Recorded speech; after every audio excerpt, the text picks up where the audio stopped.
We managed to corner Ken Miles, who's very busy here in the pits at Laguna Seca. We talked to Otto Zipper earlier about the two new Porsche Carreras that he has. Ken is driving one of the cars. Ken just came in.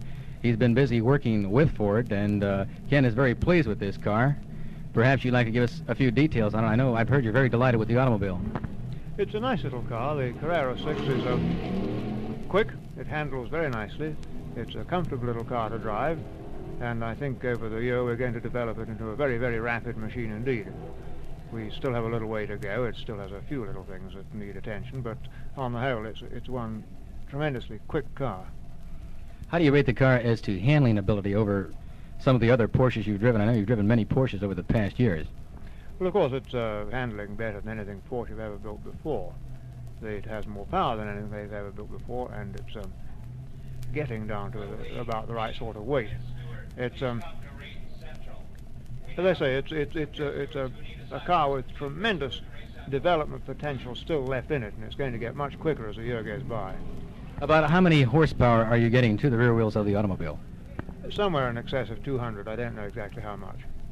200 horsepower out of 2 liters. It's a very phenomenal figure.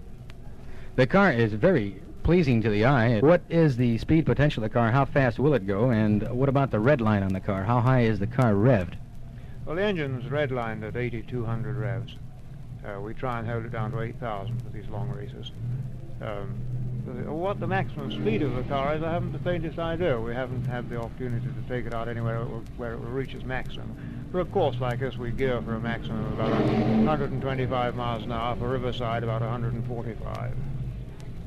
As I mentioned earlier, Ken just arrived at Laguna Seca. He's been busy doing some testing and development work for Ford. Of course, he will drive for Ford at Le Mans this year in one of the new GT cars, and perhaps you can tell us about some of their plans for Le Mans and some of the work you've been doing for them as far as development and testing.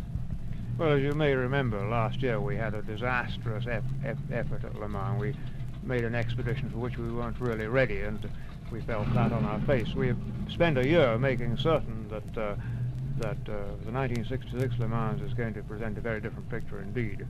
We're running 8 of the factory-built, factory-prepared GT40 Mark IIs with a 7-liter engine with a maximum speed of something over 210 miles an hour.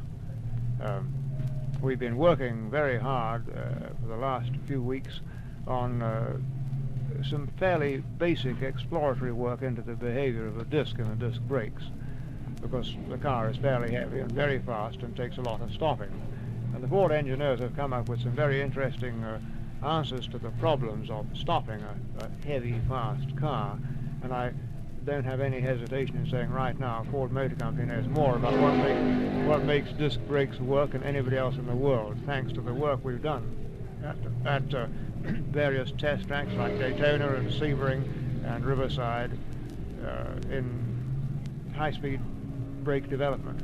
Well, thank you very much, Ken. Good luck to you today, and good luck to you at Le Mans. Thank you very much.